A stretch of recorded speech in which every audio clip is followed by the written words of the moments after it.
Primal Piggy here. Thank you for joining me for another BDSM United podcast. How do gender identity and BDSM collide?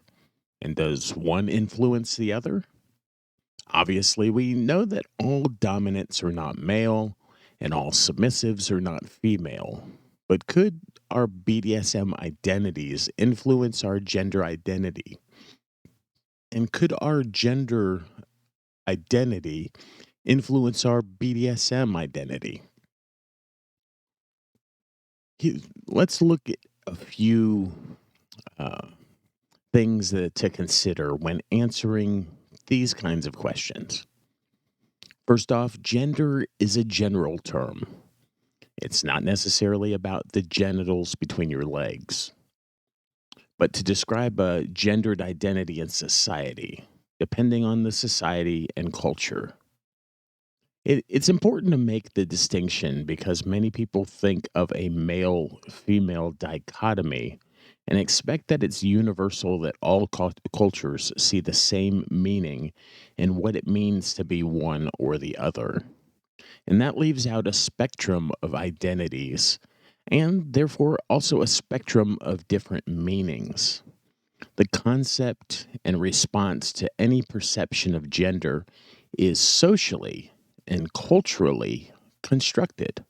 Let me repeat that because that's really important to know when we're talking about gender and gender identity. The concept and the response to any perception of gender is socially and culturally constructed. In many classic mythologies, for example, being both gendered male and female was seen as highly reputable and powerful. Gender identity, however, is probably best defined as one's sense of oneself as male, female, or transgender. That definition, it comes from the American Psychological Association, and it was formulated in 2006. When one's gender identity and biological sex are not congruent, the individual may identify as transsexual, or a more common term, transgender. So, gender identity can be thought of as a negotiation process of one's self with one's societal and cultural environment. It's a process of exploration, experimentation, and acceptance, both internally and externally. In other words, I may be a male, but my gender could be fluid as both feminine and masculine. My sexuality may be heterosexual or homosexual, asexual, demisexual, but my gender can be strong feminist or soft masculine. And the thing with gender identity is that it's not only subjective to the individual and his societal background and upbringing, it's also still somewhat fluid. We're very influenced by our childhood and societal teachings early in our life.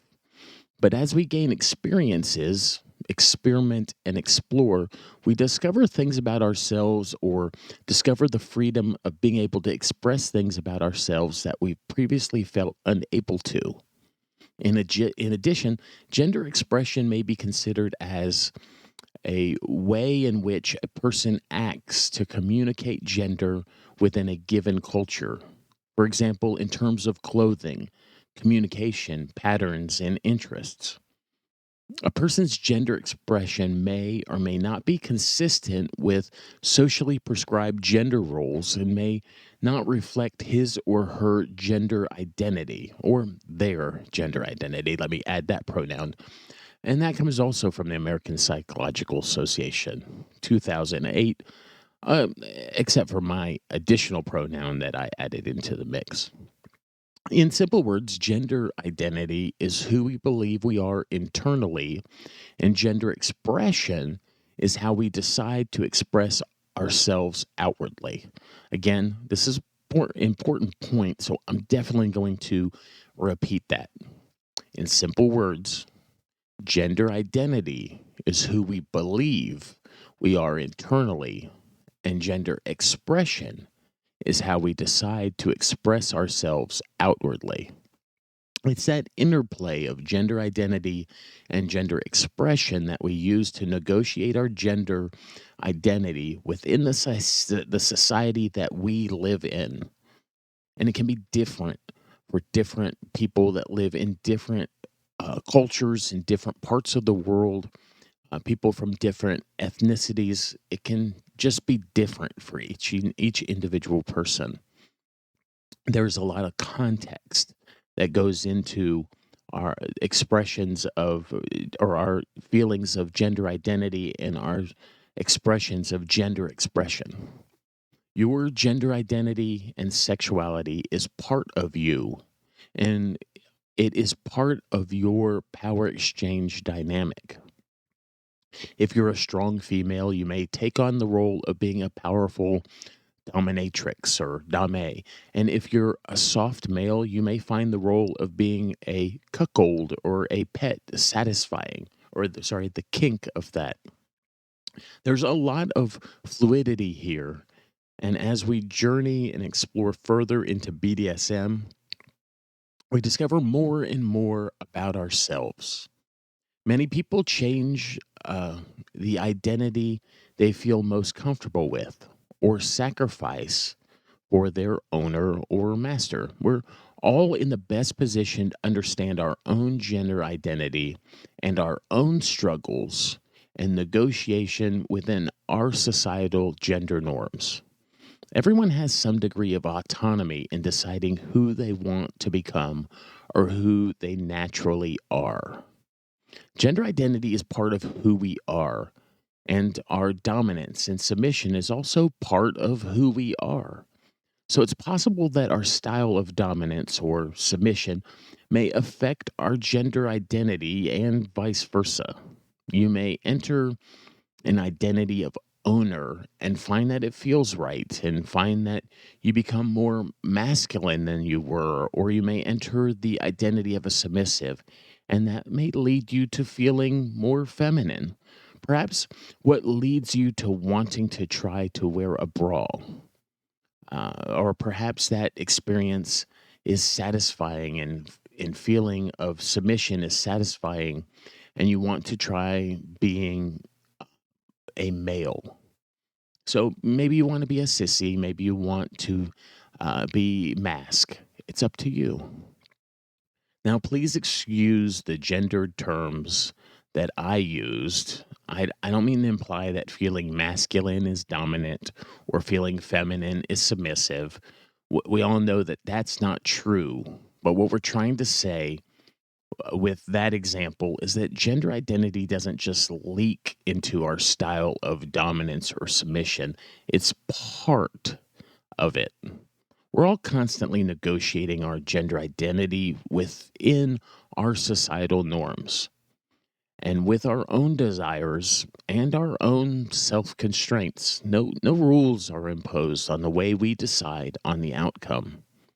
That's not to say that the outcome is of no importance or that it will not influence or be influenced by our relationships, especially relationships with like family, with maybe religious leaders or people that we've looked up to, mentors, teachers, um, lawmakers in the area of the world where we live. The things, though, that we decide in one aspect of our identity will affect things in other aspects of our identity. That's how we grow and find our own uniqueness in the world.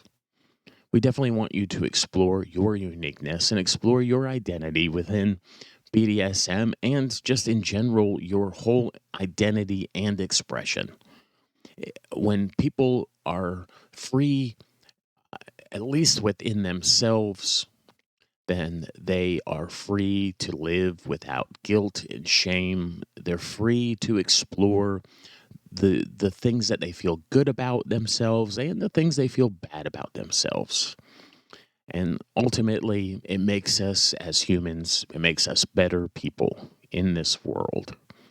I'm Primal Piggy. Thank you for joining me for this BDSM United podcast, where we talked about gender identity, gender expression, and how that integrates and affects and influences our BDSM identities.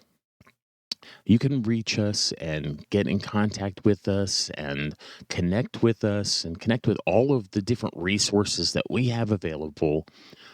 They're all free and they're all available at www.bdsmunited.com. Thank you for joining me for this podcast. It was really an uplifting topic and something that we thought was really important to even discuss. You won't oftentimes find every podcast talking about the things that we talk about. That's okay. We're our own unique niche, and we're okay with that.